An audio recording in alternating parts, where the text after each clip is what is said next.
This is the Other 22 Hours podcast. Hey, and welcome to this week's episode of the Other 22 Hours podcast. I'm your host, Aaron Shafer-Haiss. And I'm your other host, Michaela Anne. And we are nearing the end of the second year of our podcast. No sign of stopping. So happy to still be here. And thank you for being here with us. Yeah, if you've listened to our show before and know that you already like it, we have a few quick asks for you before we jump into today's episode. They basically equate to subscribing and sharing. The fastest and easiest is to please just subscribe on your listening platform of choice or on YouTube if you're watching right now. It's one little number that lets people that are just browsing by know that our show is worth 45 minutes of their time. The second one is word of mouth is the best way for us to grow our audience and be able to get more guests and share more ideas back with you. So if you have a favorite episode, please take a second to share that however you found out about our show.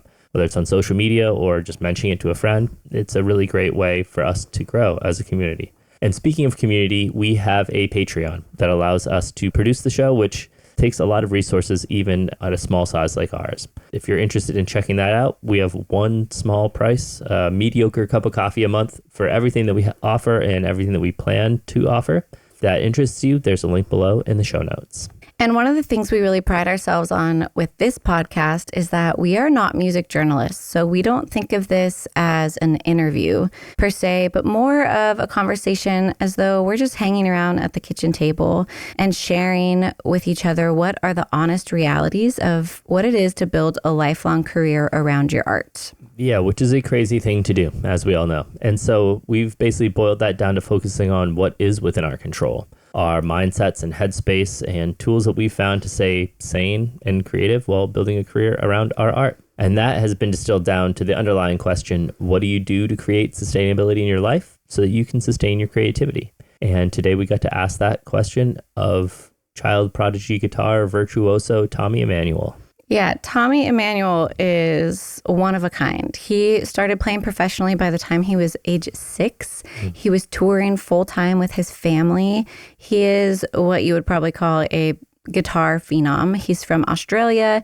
He's been nominated for Grammys, IBMA, ARIA awards. He's performed with massive bands, Barry Gibb from the Bee Gees, Air Supply, Men at Work, John Denver. He's one of those musicians that you're just like, your brain is wired differently than the rest of us because he is so incredibly good and endless energy.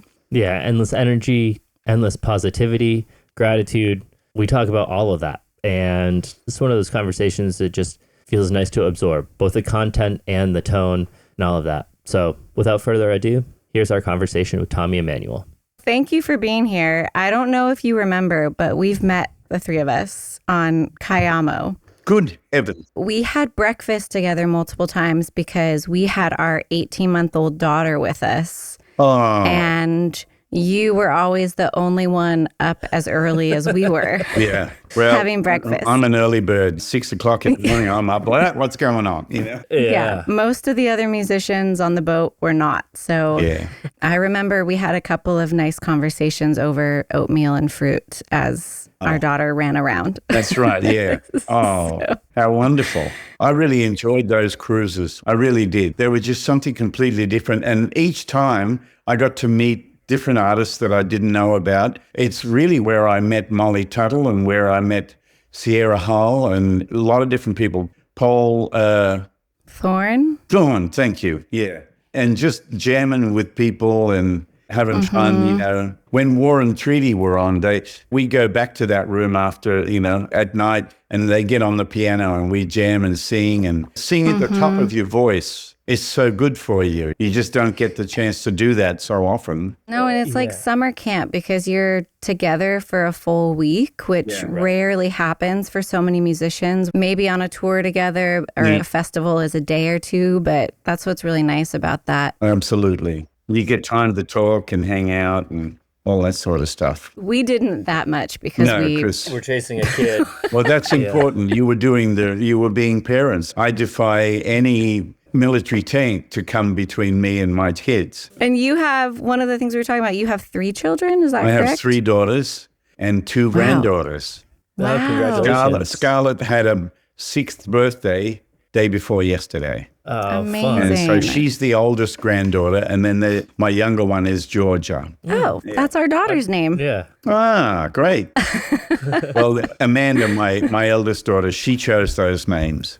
Are they nearby? No, they're in England. I get to see them as often as I can. The reason I'm home right now is I broke 3 ribs 3.5 weeks ago when I ran out on stage in Toronto at the beautiful Massey Hall, and I'm running around and waving to the crowd, and I start skipping sideways. Bang, I went straight down on my arm, and I held my guitar out of the way like that, and I just hit the ground with full force, and I cracked 3 ribs. And Oh my gosh. I carried on and I finished the show, and then I went straight to the hospital. I was in absolute agony, trying to breathe and just trying to function. And they saw in the x-ray that the ribs were cracked. So I was able to carry on, and I did 5 more shows, 5 more nights. And then Oh on my the gosh. last night, I came off stage and suddenly sneezed, and I broke all the ribs. Oh, no. I broke the ribs Oh. by sneezing. God. So anyway, I'm in recovery here, and I'm a lot better. Today's been a really great day, and so I'm feeling that I'm starting to really heal, you know. Okay. You're home. Nashville is home for you now? Yeah. Okay.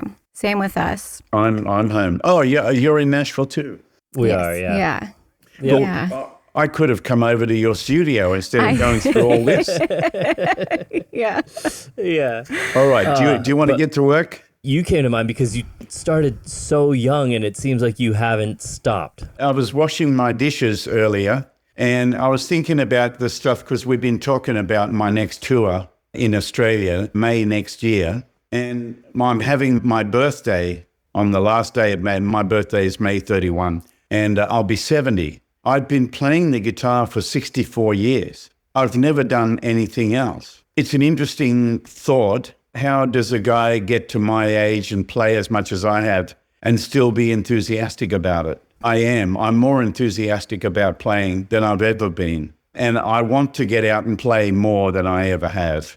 I'm very lucky like that. I was born that way. I wake up in the morning going, holy smoke, let me at it. It's another day. I think because I'm a grateful person, I wake up happy and grateful for what I have and where I am. And if you could have told the younger version of me 45, 50 years ago that I would do the stuff that I've done in my life, I would have never believed it. When I can look back on it now, and it's like, holy smoke, I didn't plan that. It just came to me, you know, and I think that's kind of how the universe works. I've got some kind of gift, and I don't know exactly what it is, but when I play, people get happy, and that's why I play. But I discovered that early. I think by the time I was 10, and we'd been on the road for 4 years, I had started moving around the stage. I found the courage to talk, even though I was self-conscious about my weedy voice. And I was fascinated by clever comedians, by people who were funny and who had great timing and all that sort of stuff, and people who constantly surprised the audience. That's what I was interested in knowing. Everyone from Groucho Marx, the Marx Brothers, through to comedians and the show hosts that I saw, who I got to travel around with a whole bunch of other artists. We were playing in tents in those days. I would watch the host of the show and be fascinated by him more than the other musicians. I wanted to be entertaining and funny and make people laugh. And when you distract people, you bring down, their walls come down before they know it. I walk out on stage and wave and say stuff like, this piece I'm going to start with, I performed this in front of the Prince of Wales, the Duke of Edinburgh, and many other pubs, you know, and it's the last thing they expect me to say. So that's a way of disarming people, you know. Any mistakes I make are all on purpose and stuff like that. We got to see you play within the last year, just hopping up for a song with Larry Campbell and Teresa Williams. They were on the podcast, and then when they came to town, we came out to see the show. And when you go on stage, it's not just that you are technically an incredible and impressive guitar player.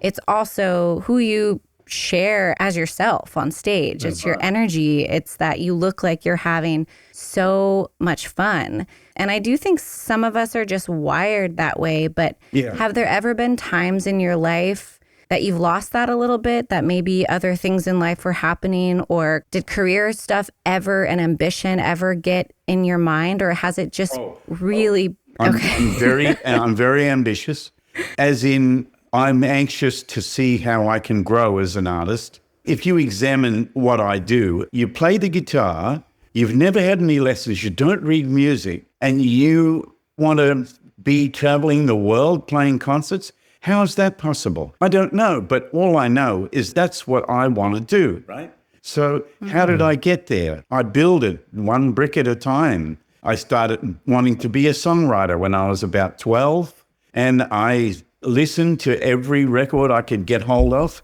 and especially the songs that I thought were great. Songs by Neil Diamond, Gordon Lightfoot, James Taylor, Carole King, Chris Christopherson, and then all the country music stuff. And of course, I listened to guitar players as well, but mostly I'm still fascinated by songwriting. It's my greatest passion. Even though I don't write words, I'm not locked into any one thing. You can't put me in a box and say, oh, that's this. You know what I mean? Because if you look at my yearly schedule, you'll see I play blues fests, bluegrass festivals, country music, CMA things, Americana, jazz. I play all sorts of festivals, and I play the same music at all. It's just I play my music. And because to me, I don't say I'm one thing or another. It's just music.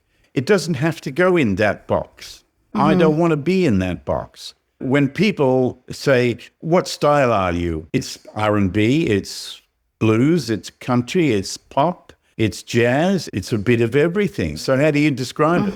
It's just music.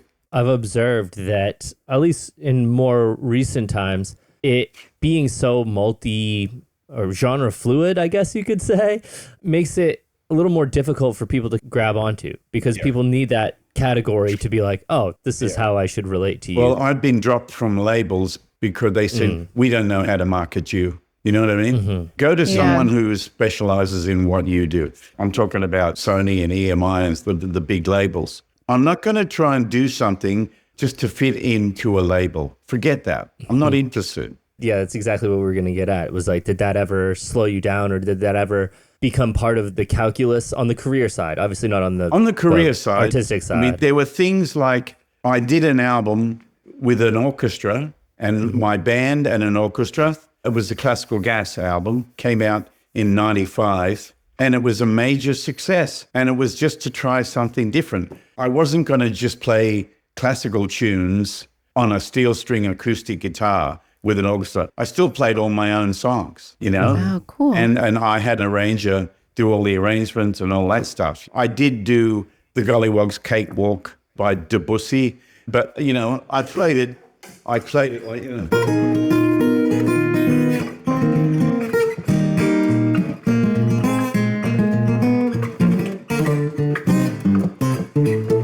Yeah. And I played Classical Gas, Rodrigo's Guitar Concerto, Aaron Shafer-Haiss. So there was some familiar classical kind of tunes for people, but we played them in a very kind of pop way. People loved it. That was a move to do something unexpected out there in the world of my career, I guess you'd call it. And that really worked. And then I toured with a string quartet and a bass player and a drummer, and we had a great time. I've also done touring where I've had another artist like Rodney Crowell or Pam Rose.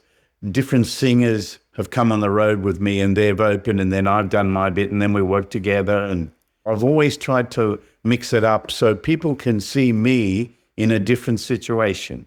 Yeah. With that orchestral record, was that a project that you conceived of and then had label support, and you just basically were like, hey, X label, we're doing this, and they got behind it? Or did you conceive of the project, ideate and make the project, and then find a home for it? Well, I think it was a bit of both. My friend Peter Carpin from Sony in Australia, he's head of A&R, and he was always pushing for me to do something like that they could get on radio, a powerful version of a famous classical song, you know. So I did Rodrigo's Guitar Concerto de Aranjuez. I did it with a band, and then we overdubbed the whole orchestra on it, and then I redid the lead part, so it was like really dramatic.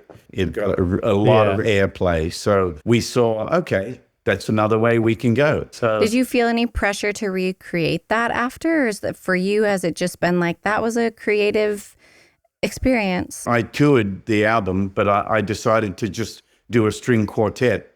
So what I did to make the night special was the string quartet opened the show with Vivaldi's Four Seasons, and the audience loved it. And Nigel Kennedy's version of the Four Seasons was a big record for Sony as well. It was a perfect timing. And then we did all the songs with my drummer and my bass player, me playing acoustic guitar. I rewrote the string parts so they were a bit more like keyboard things rather than just the orchestra parts, because an orchestra is big. So we had to compress it down to cello, viola, 2 violins. We made it more structurally strong and behind us. And then that was a lot of fun. That sounds really fun. Yeah. I'm curious because you started touring and playing so young. Like whenever I research, it's always like you're the youngest professional guitar player ever to have lived, that you were gigging professionally by age 6. That's right. So that in my mind, as someone who did not experience that, that would be like your identity is so intertwined with your profession, but also your passion of guitar and music. Have you ever had times where you felt like you needed to be intentional about like, wait, who's Tommy outside of this? I've had people say that to me. I've had people say, are you a different person? And the answer is simple. I am the same person no matter where I am. When I'm on stage, I'm the same guy who's talking to you now. I've never had to do a search inside myself to see who I am. I know exactly who I am. My buddy Randy Goodrum, a great songwriter who wrote You Needed Me and Oh Sherry with Steve Perry, and really great writer. And we wrote a lot of songs together. And we were driving back from a studio one night, and he said, you make this so easy for me because I'm used to people being difficult because they don't know what they want and who they are. They're all trying different things. He said, I'm amazed because you know exactly who you are. When you play, you go, this is Tommy, and then that's no one else. This is who I am, and that's my voice. So there are things that I don't do that well.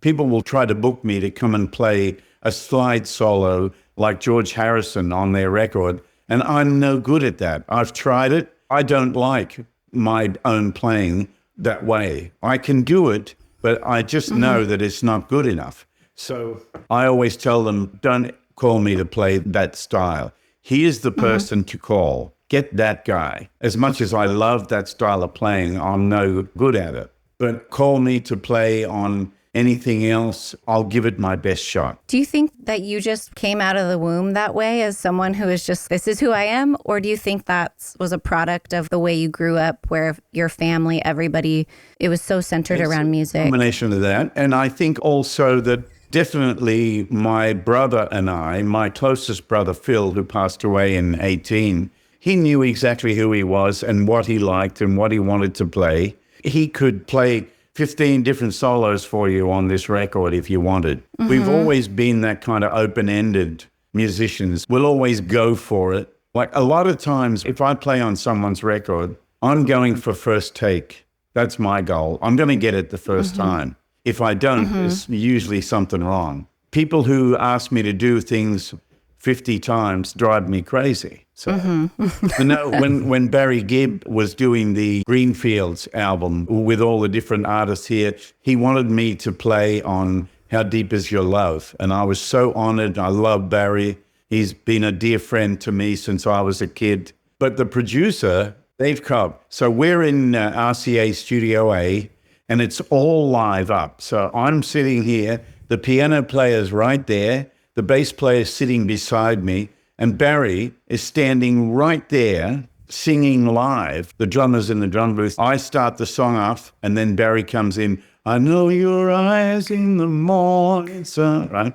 and I get a little solo in the middle and all that. And so the first take was so beautiful, and Barry sang so great. And then Dave Cobb got us to do 14 more takes. Just keep going. We finished the song, and then he says, right, let's do another one. And we go straight into it. 14 times. Oh. That's how some people work, you know? Yeah. I was amazed because the guys played so great, but Barry sang his heart out in every take, you know? It was beautiful, but I definitely wouldn't work that way. Yeah. I would get a good take, and then I'd say, let's get one more. And if we need to fix anything, anybody, put your hand up if you need to drop in, you know?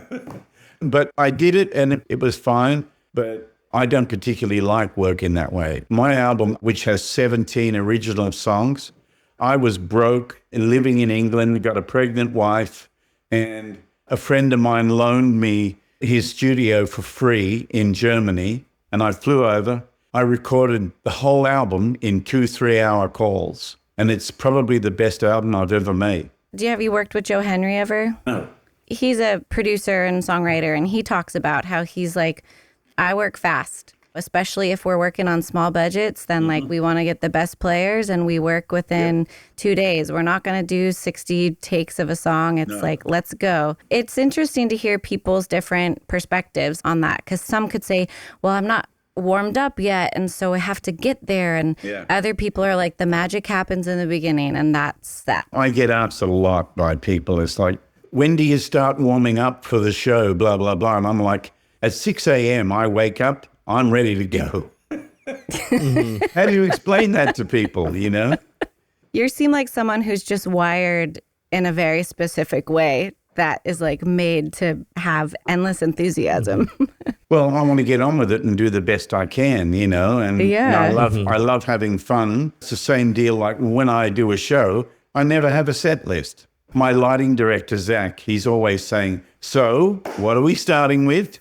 You know, he needs to know, because he knows he's not going to get a list. My sound man's the same. What are we doing? Well, I'm going to start with this, and then I'll do that. They'll look at each other and go, well, we won't be doing that then. I'll change my mind or something, you know. Just follow me. The only time I use a list or work out a show beforehand is if I got to work with other people, because they need to know what's going on. When I play solo, I'm free. I make my mind up what I want to start with. Usually the best thing for me is if I've got some new songs that the audience haven't heard yet, I'll start with them to surprise my audience. That's interesting. I feel like I hear people say to start with something that people know to invite them in, and then 3 songs in, then you hit them with the new stuff. You can do that as well. I experiment a lot. When I was younger, I used to come out and hose the hell out of the audience. Just like 5 major, fast, in-your-face songs to start the show, and people were like, oh my God, there's Peanut. And so I kind of don't do that now. The first half hour of my show is pretty much boom, boom, boom, you know. I tend to see the show like having ups and downs, and some quiet bits, some loud bits, some fast bits, some slow bits, some stories, and all that sort of stuff. When I was younger, I used to just play the hell out of everything, and sometimes if I see a video of myself 20 years ago, I'm doing stuff that I could not dream of doing now. Those abilities have long gone. They've left the building. So I have to find other ways. And I did experiment one time, because I remember when I started really building a crowd in Sweden, I got to play the big halls there, and it was beautiful. And on my second tour, I came out, it was in Gothenburg, and I started the show with a ballad. And the audience loved it, and they went nuts at the end of this ballad. And I thought, see, even that works. I love that approach of just trying things out. Yeah. You know, let's just try something different and see what happens then. Why should we play it safe? Let's fly our kite. Exactly. I love that. If you do what you've done, you're going to get what you have. I was wondering if you have or could share any experiences where you just fell on your face, where you tried something new and swung for the fences. 3 weeks ago in Toronto. Amazing. Well, I've made mistakes like this. I haven't done enough research about the place I'm playing. And so I'm in Barcelona, and I've got a fabulous crowd, and the night is going so great. The audience are unbelievable. Spanish audiences are amazing. And during the day, that day, we flew in from Madrid. And at the airport, I bought a postcard because it had a big heart and it says, I heart España, right? I love Spain. So in the middle of the show, when the crowd were just giving me so much love and they were like hosing it out, they were great. I held up this card, no response. Very much like, what the hell? You know? After the show, a local guitar player is a dear friend of mine, Pedro Javier Gonzalez. He says to me, Tommy, this is not Spain. I said, Barcelona? He said, it's Catalonia. We hate the Spanish. Yeah, so I learned the hard way. Yeah, very quickly. They said the Spanish stole everything from us. Our culture, our architecture, our this, our that. Catalonians were here first. The Spanish stole everything from it. So Barcelona is in Catalonia. I didn't know that. No one ever told me that. So, you know, that was like, how much egg can I wipe off my face? Yeah. You know, the same thing in England. If you're from Newcastle, you're called a Geordie. We played in Sunderland, which is 20 miles from Newcastle, right? So I'm thinking Geordies are in the north. So I come out on stage and say, hey, Geordies, 1,000 people boo me because Geordies are only Newcastle. They hate the people from Sunderland because they're across the river. Oh my gosh. They're the competition. This is how stupid the human race is. But this is what happens. And that's the kind of mistakes I'm talking about. I don't back down from it. It's just like, I would never say boo. It's the same thing. When I was a little boy, anybody from South Australia, we are from New South Wales. And then you got Queensland at the top there. So my mother was from Queensland and she's like, South Australians, snobs, blah, blah, blah, you know, like all this stuff. She didn't know anybody from South Australia. She's just behaving like her mother and father did, you know? Right. See, the human race is so messed up. It's unbelievable. Yeah. There These you go. divisions that we create and lines and all that stuff. But I love those stories because it shows us you're living out loud and openly. Ignorance is considered such like a negative word, but like ignorant just means we don't know yet. Yeah, I don't know yet. I might find out the hard way. Yeah. So you could have been informed with a little more kindness, but I think it's beautiful that like you show up on stage with enthusiasm and love for those people. And then you're told, no, we're the wrong people. I love the fact that I need a relationship with my audience. I need to be open and vulnerable and honest with my audience, the same as I am with you or anybody else. I need to be that way because that's who I am. My ex-wife, she used to tell me, don't tell people so much stuff. Just be quiet. Don't say anything. If they ask you a question, just do a short answer. Don't tell them all this stuff because you're letting them know too much. And she would never open up, especially, you know. It's probably why we're not together now, but we still get on great and I still love her and she's a great lady. But part of me wishes just drop all your defenses and let me know who you really are. So there are times when I'll be out playing to the audience and if I'm quiet and not joking and telling stories, I always tell the audience, I always say, I'm just quiet tonight. I haven't told you any stories and I haven't done any jokes. That's how I feel tonight. And I just be real about it. The thing that's asked of me a lot by people is, do you ever have a bad night? It's just not magical and you can't get, you know, I say, yes, I do. I go out there expecting it to be wonderful, expecting the magic to be there, right? But when it isn't, you better have some good songs and good arrangements to play and play them with all your heart, because if you go to improvise and you're taking the audience with you, the ideas are just not flowing, then you better just concentrate and play as best you can, because even on your worst night, you're still going to have some good songs to play. So that's what I do when I'm having a bad night where my mind is not steady or that sort of stuff. Then I just go into playing songs that I know are good songs, and I know this arrangement really works. And I don't have to talk. I don't have to create a lot of fun. I can play seriously. If the audience want to know, then I will tell them. I'm struggling a bit tonight because I'm not a robot. I'm a human being, and I have good nights and bad nights, and we're all the same. We just won't admit it. On these cruises, to bring up Kayamo again, have you ever met Steve Poltz on one of them? Yes, of course. Yeah, so Steve was a guest, and he said the same thing, that when he's having an off night or when he's nervous or something like that, he just tells the audience. That's exactly right. I'm scared to be here. I'm nervous, and I'm a little shaky, and I messed up that song and all that. Owning it instantly makes him okay. It's putting him back in the driver's seat and owning, and being in control. Yeah. And then he said it's counterintuitive, but it actually draws the audience in. They want you to succeed. They want you to have fun up there. That's exactly what I tell people when I'm teaching at places like Berkeley, and I get asked that question about, do you get nervous? And what do you do when you get nervous? And this is what I say. I feel really sorry for people who have bad nerves. I said, I do not suffer nerves, thank God. But the best thing I can tell you is that if you are nervous, you better talk about it straight away. Tell the audience, I'm nervous, but make sure you say, but I'm going to do the best I can. And I said, they are not the judge and jury out there.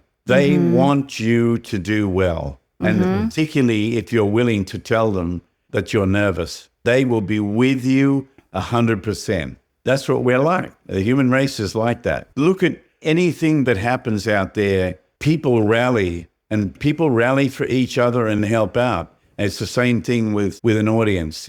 When I fell 3 weeks ago and broke my ribs, and I struggled to get up because I was in such pain and I couldn't get a breath, the audience immediately knew that this wasn't a stunt. People started singing out, go slow, take your time. They knew it. I got to my feet, I got to the microphone, I was going, trying to get some air in. Oh my gosh. Said, I don't normally do my own stunts, And that's how the show started.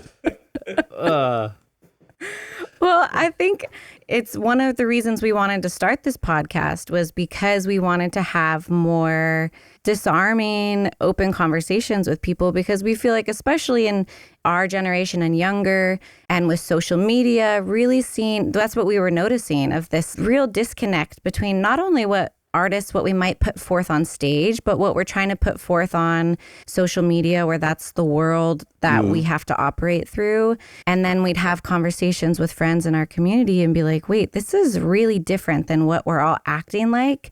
And is this helping each other? Everybody has a different approach to their artistry and their performance style. But I personally am very attracted to people like you, or like we had Kevin Kinney from Driving and Crying on here, and people that are just don't put up a farce, don't put up like I'm this performer or I'm a rock star in this way. Yeah. That's great too, but I'm not someone like you that I feel like has just known who I am from the start. It's taken me a long time, and I've felt like I was a performer that heard from people like, don't talk so much, don't share so much of yourself. Yeah. And it took me a long time, only in recent years, to be like, that doesn't feel good though. And so I think I have to be the way that I am, which is to overshare and talk. It's up to you to find the balance where Yeah.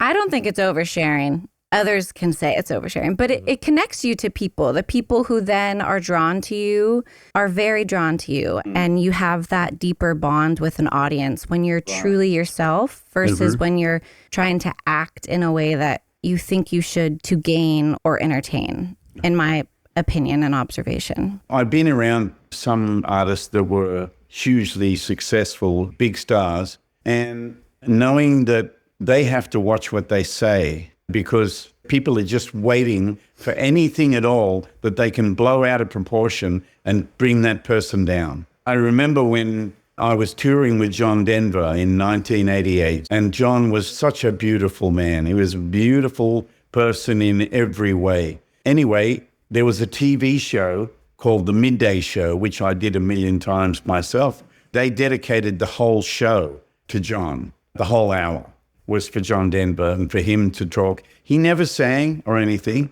he just talked about his life and about the different charities he works with and all that. Check this out. They introduce him and he sits down with the host of the show, and the host says, we want to show you a bit of footage and get your reaction. And what it was there was some big music festival on in Chile, in the country of Chile, and it was a very terrible regime that was running the country. It was military dominance in the country, and there were people who were wanting to go to the show, and the police were, because they didn't have a ticket, they were dragging them and kicking them and beating them, and they were being horrible. And there was footage of people being kicked and hit at this concert that John Denver was giving for free. He didn't know anything about that, but they showed a bit of an interview with him on local television, and he was like, oh, I'm so happy to be in this beautiful country and blah, blah, blah. And of course, he didn't know anything about all this other bad shit that was going on. And then they came back to him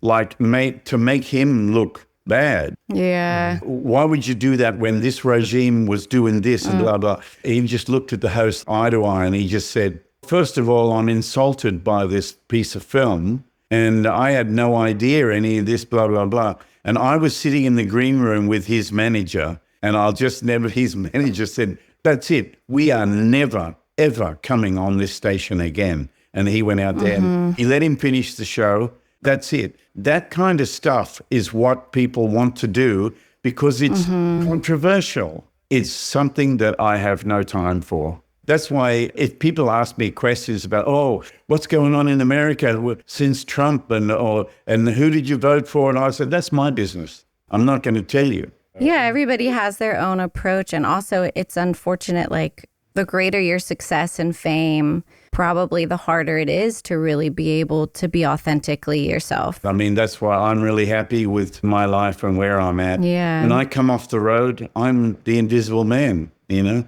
I go anywhere I want and do anything I want, and I love it. I can go anywhere. Nothing would be worse than if I was Michael Jackson and couldn't go anywhere. Oh my gosh, yeah. That'd be awful. Do you feel like other than when you're injured and are forced to have recovery time, do you have to have your own recovery time after being on tour and expending so much energy? Do you have those in-out experiences? Normally, when I've worked hard on a tour, if I come home, I'll probably get a nap every day. I'll start to sleep deeper, all that sort of stuff, and get my energy back, you know, and get my health as good as sometimes, especially when you're doing a lot of traveling and then I'm here to work, I'm here to do the show. That's all that's on my mind. I got to give my best at 8 o'clock tonight. That's all I think about. When I go on the road, I walk out of this house and go on tour, I go to work. I'm not a tourist. I don't want to be looking around at this church and that monument and blah, blah, blah. I can do that another time. I'm here to work. When I come home, I walk around and say hello to my neighbors and walk around the neighborhood and get in my car and drive, and do stuff, go to the supermarket, cook, all that sort of stuff, and do things at home that I want to do. Have a very quiet, low-key life. But normally when I'm off tour, I'm usually going to see my family. I got 3 daughters, and one daughter is in Australia, and the other 2 are in England. There's always a lot of traveling involved. Yeah, absolutely. Wow. Did you raise your kids in England? My first daughter, Amanda, she was born in 88 in Australia. We moved to England in 98, so she was 10 when we moved. And then my second daughter, Angelina, she was born in England. And then my third daughter, Rachel, was born here in Nashville. Okay. So nice. Amanda and Angelina and my grandchildren, Amanda's 2 daughters, they're in England, and Rachel's in Sydney going to school. Okay. She's 9. Oh, okay. Nice. We're almost towards the end, but I'm just so curious how it's been with raising a family and having a life on the road primarily and what that balance has been like. It's hard. It's hard, but I'm always in touch with my girls, always.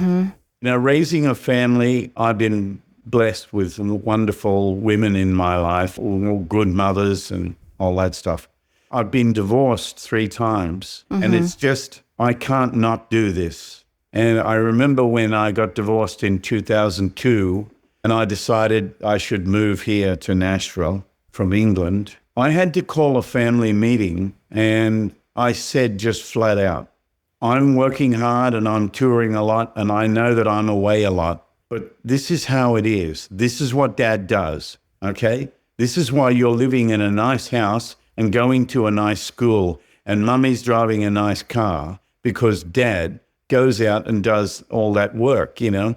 So I can't not do this. The other thing is that this is what I'm born to do, and I'm not going to stop, you know? So I had to just say it flat out, and everyone was okay about it. It's still hard, and I don't know any way of making it any easier. My biggest problem is that things just keep getting better. Yeah.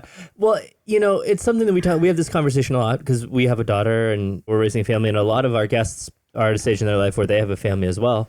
And it's hard because we're all self-employed, ostensibly, right? Exactly. But there are people that are CEOs for companies or other kind of higher level positions at companies where they travel just as much, and they're not potentially chasing their passion like we are. You know, they're doing what they think they should to be able to meet these bills and all of this, and they're gone just as much. So being in a position where you can demonstrate living in your integrity and chasing your passion, and doing that when all of the traditional capitalistic viewpoints of what a career is and providing for a family is, when you're working against that, is a really powerful thing to demonstrate. Exactly. I think the way I make it work is this, girls and boys. When I go on the stage, it's absolutely 100%. I'm there totally for the audience. I give it 100%. When I'm granddad, I'm 100% granddad. When I'm dad with my daughters, I'm 100% dad. Like if I go to meet Angelina, she's 25. She's in England. She lives with her boyfriend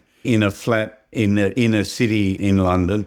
And so I catch the train and I say, okay, I'll be there at Starbucks at this time. And her and I meet together, and we'll sit there for like 3 hours, and she'll show me stuff on her phone, photos she's been taking, because she loves taking photos. And we'll spend that quality time, and there'll be nothing else. I won't talk about my tour or what I'm recording or whatever, unless she asks me.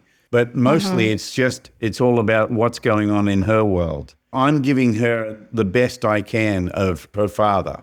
And I might do that 3 times during a week. I'll catch the train in, meet her, we'll have some quality time, and then I'll get the train back and then back home to read for the little ones, for my grandkids. All I do when I go to England is I'm dad and I'm granddad, and that's it. Yeah, there's kind of always this like accusation and probably also stereotype of the rock and roll lore of absent fathers, and that mothers aren't even a part of the equation a lot of the times. We talk about this a lot, and I've dealt with it of it's a whole other world of a mom deciding to be a touring musician, and how are you going to do that to your kids, and how are you going to do that at all? But my dad was a submarine captain in the U.S. Navy. So he was, especially my younger years, he was gone for sometimes 6 months out of the year, and no communication, no FaceTime, no email. We had literally a mail drop. We would like record on a cassette tape and write letters and maybe get a letter once or twice. And that's a hard way to grow up. I have a great relationship with my dad. I love my dad. We're very close. He's a great father, still is. Yeah. And my mom, I remember years ago, I think when we were getting married and talking about a future and a family, and I was like, but you know, it's so much more selfish as a musician to choose to go on the road and leave your family behind. And my mom was like, who's to say that your dad's decision wasn't selfish? It was viewed respectably and as a duty because it's service and he's sacrificing, and you know, and my mom was like, but he also loved it. My dad talks about being on a submarine. It was like summer camp with 100 of his best buddies. Yes, they're doing serious work, but like my mom was like, don't be fooled. Everything we choose to do is not solely either a sacrifice, selfless, or selfish and enjoyable. There's a mix of all of it. We kind of grew up with so many perfect families on TV shows. Mum does this, dad does this, and the kids are like that. And it's not real life at all. My father, he was such a brilliant mechanic. He could have had a really high-paying job with a company like Caterpillar Tractors or whatever. He was such a specialist in diesel engines and diesel teams and all that. But he gave it all up so that we kids, the band, could travel and get somewhere, try to have success as a band. You know, we were little kids. We sold the house, bought 2 cars and a trailer and a tent and all that. My parents sacrificed everything for us kids. My dad died when I was 10, and my mother really raised all of us herself. She was amazing. It's just how that life worked out. All I say is that if you can't be with them all the time, you stay in touch, but when you are with them, make sure that you're really present. And one of the things I love about my life and the way I am when I'm with my kids is that I'm absolutely present. That's important because there's a lot of emotions and there's a lot of things going on, like every family, and you got to not start drinking or smoking dope or whatever because it's all too much. You got to be present and open and honest, you know. It really works. All I can say is I'm doing the best I can, and that's it. Well, that feels like a beautiful full circle of presence in everything you do, and a really wonderful way to wrap up this hour that we got to talk to you. I can tell I've worn you out. No, we try to be respectful. Everybody needs to stay. And yeah, we tell people we're tight on our time, so we don't take advantage of everyone. Also, I'm actually 7 months pregnant, so sitting in one place for an hour, my back starts to hurt. You have all my sincere admiration. Well, that was a lot of fun, kids. Thanks for having me. All right. Thank you so much. Bye. All right. Have a great bye. day.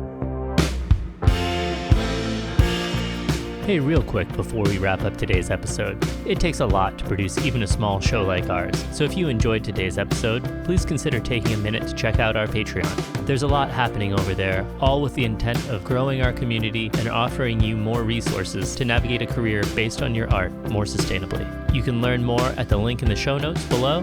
Thanks for being here with us, and we'll catch you next time on the Other 22 Hours podcast.